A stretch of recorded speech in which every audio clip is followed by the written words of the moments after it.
Salam sejahtera dan selamat malam bagi seluruh jemaat Tuhan HKBP Sidoarjo. Kita akan mendengarkan firman Tuhan di malam hari ini dalam ibadah keluarga tanggal 9 September 2020. Namun sebelumnya kita berdoa. Damai sejahtera Allah yang melampaui segala akal, itulah yang memelihara hati dan pikiranmu di dalam Kristus Yesus Tuhan kita. Amin. Firman Tuhan bagi kita dalam ibadah keluarga ini tertulis dalam kitab Galatia pasal 5 ayat 19 hingga ayat 21. Demikian firman Tuhan. Perbuatan daging telah nyata, yaitu percabulan, kecemaran, hawa nafsu, penyembahan berhala, sihir, perseteruan, perselisihan, iri hati, amarah, kepentingan diri sendiri, percideraan, roh pemecah, kedengkian, kemabukan, pesta pora, dan sebagainya. Terhadap semuanya itu kuperingatkan kamu, seperti yang telah kubuat dahulu, bahwa barang siapa melakukan hal-hal yang demikian, ia tidak akan mendapat bagian dalam kerajaan Allah. Demikian firman Tuhan. Saudara-saudara yang terkasih, iblis biasanya sangat lihai dalam menipu manusia.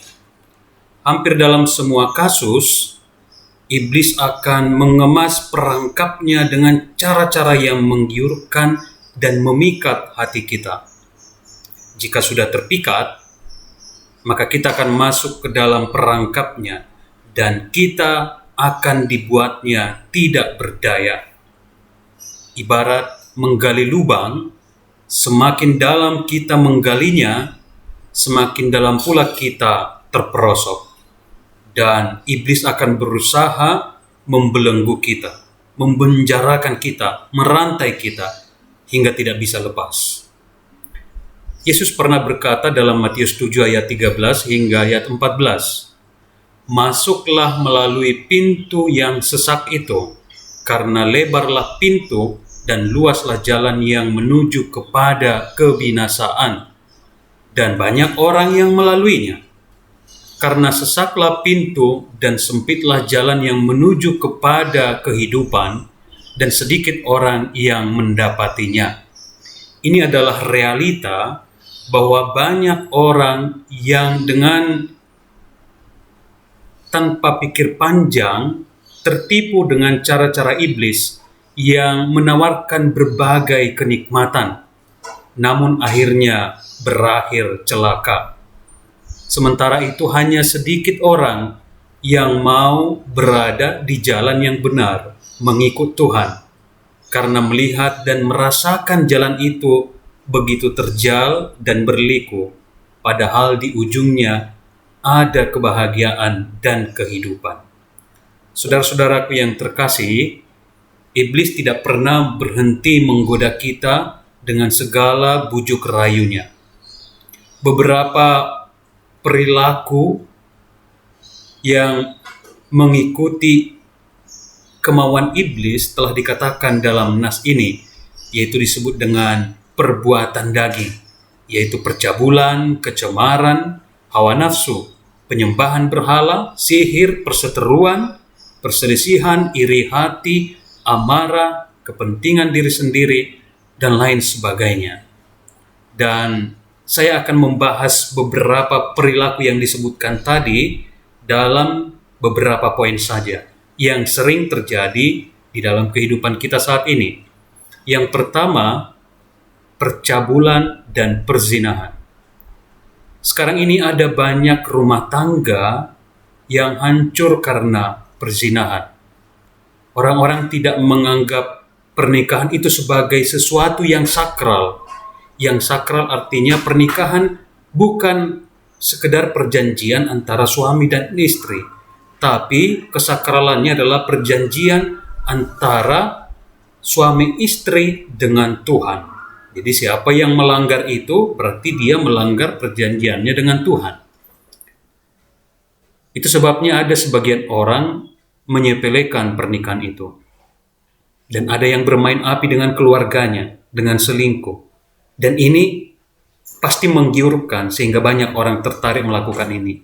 Tapi ingatlah bahwa itu adalah awal dari bencana.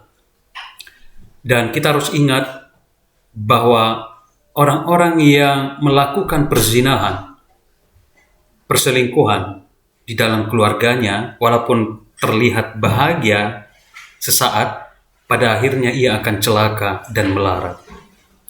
Selain itu, percabulan yang sedang marak saat ini adalah, kita bisa lihat di televisi, ada pesta seks sesama jenis, dan lebih parahnya sekarang sedang marak pedofilia, sodomi, yaitu orientasi seks kepada anak-anak kecil.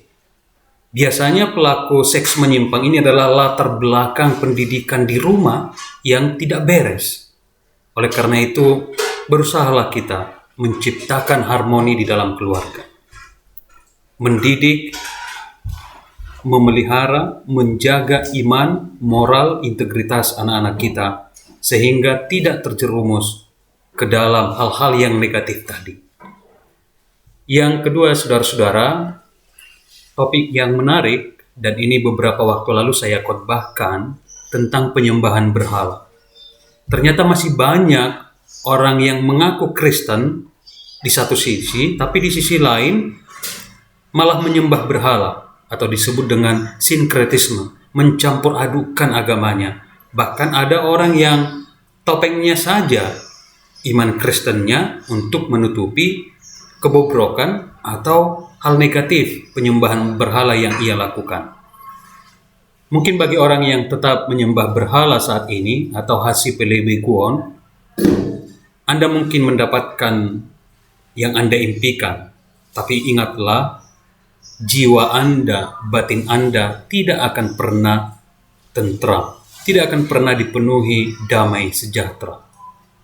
Kuasa kegelapan itu akan membelenggu dan akan menghancur leburkan diri kita, diri Anda, bagi siapapun yang masih tetap melakukan itu. Dan kita perlu ingat bahwa penyembahan berhala akan selalu meminta tumbal, baik diri kita, anak-anak cucu kita, dan orang-orang di sekitar kita. Oleh karena itu kita harus hati-hati. Yang ketiga, perselisihan. Dalam kamus iblis tidak ada sikap mengalah dan berdamai. Ia akan mengganggu kita dengan pikiran-pikiran negatif. Dan ketika ada cikal bakal perselisihan, ini adalah lahan terbaik bagi iblis untuk merusak dan menghancurkan kita. Iblis akan menanam rasa iri hati di dalam hati kita, kebencian, dendam, amarah, dan kesombongan di dalam hati kita. Lalu dia akan memperalat kita dengan semuanya itu. Kenyataan yang harus kita hadapi saat ini adalah bahwa gereja yang seharusnya adalah tempat orang bertumbuh, berdamai, menunjukkan kasih sayang, justru sebaliknya sekarang yang terjadi.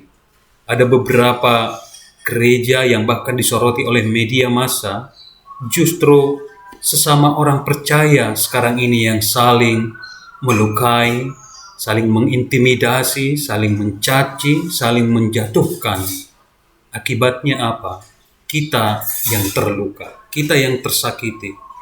Dan wajah Allah, wajah Kristus, wajah gereja semakin tercoreng. Dan disinilah iblis tertawa melihat kita. Saudara-saudaraku, iblis akan berusaha sekuat tenaganya menjauhkan kita dari Tuhan. Iblis akan berusaha membelenggu kita agar kita tetap hidup dalam kedagingan. Dengan demikian kita akan ditempa menjadi orang-orang yang sombong. Namun firman Tuhan telah mengingatkan kita pada hari ini bahwa siapapun yang masih tetap hidup dalam kedagingan, dalam kuasa iblis, sebagaimana disebutkan beberapa contohnya tadi, bahwa orang tersebut tidak akan mendapat bagian dalam kerajaan Allah. Kerajaan Allah di sini tidak hanya sebatas kerajaan Allah yang akan kita dapatkan setelah kita meninggal atau di dunia akhirat, namun juga kerajaan Allah itu bisa kita rasakan ketika kita masih hidup, ketika kita masih ada di dunia ini. Orang-orang yang masih hidup dalam kedagingan, walaupun terlihat bahagia dalam tanda kutip, tidak akan pernah merasakan sukacita, ketenangan batin, dan kebahagiaan dari Tuhan di dalam hidupnya. Karena iblis telah membelenggu dia. Karena itu, sebagaimana lanjutan dari nas ini di ayat 22 hingga ayat 23, orang-orang yang hidup di dalam Tuhan, baiklah hidup di dalam tuntunan roh Tuhan, yaitu hidup dalam kasih, sukacita, damai sejahtera, kesabaran, kemurahan, kebaikan, kesetiaan, kelemah lembutan, penguasaan diri. Hanya roh Tuhanlah yang akan memampukan kita melakukan itu. Sehingga hidup kita akan dipenuhi oleh damai sejahtera Allah. Amin. Kita berdoa. Terima kasih ya Tuhan kami untuk anugerah-Mu yang selalu melimpah dalam hidup kami. Terima kasih ya Tuhan bahwa Engkau masih memberikan kami kekuatan, semangat, sukacita, dan terlebih persekutuan bersama keluarga kami di malam hari ini. Dan firman-Mu telah menyapa kami, firman yang begitu luar biasa memberikan kami kehidupan, menuntun kami agar selalu berada di jalan Tuhan. Bahwa seringkali kami di dalam hidup ini menuruti nafsu kedagingan, sehingga kami sering jatuh ke dalam perangkap iblis, hidup dalam percabulan, hidup dalam pertikaian, hidup dalam kesombongan, hidup dalam kebencian, hidup dalam amarah, dan masih banyak yang lain ya Tuhan. Kami sering tergoda dengan perangkap, dengan pikatan iblis, sehingga kami semakin terperosok, semakin terjatuh. Oleh karena itu ya Tuhan, ingatkan kami bahwa orang-orang percaya harus berusaha sekuat tenaga supaya menjauhkan diri dari hidup kedagingan, karena itu akan mencelakakan dan menyengsarakan hidup kami. Tapi biarlah kami hidup di dalam roh Tuhan, hidup di dalam kasih-Mu, hidup di dalam pengendalian diri, hidup di dalam damai sejahtera. Dengan demikian, maka kami akan beroleh ketenteraman, ketenangan batin, dan sukacita surgawi. Berkati setiap jemaat-Mu, setiap keluarga ya Tuhan. Biarlah Tuhan yang selalu menjagai, melindungi, dan mendekap setiap orang percaya di dalam naungan kasih-Mu. Jauhkanlah ya Tuhan segala mara bahaya, secara khusus wabah COVID-19 yang belum mereda di negeri kami ini. Biarlah seluruh umat-Mu Engkau jagai, dan berikan kami ya Tuhan kesadaran untuk tetap mawas diri, dan cukupkanlah ya Tuhan rezeki, cukupkanlah juga kekuatan, semangat hidup bagi setiap jemaat-Mu melalui masa-masa sulit ini. Terima kasih Bapa di sorga, di dalam nama Yesus Kristus kami berdoa. Amin.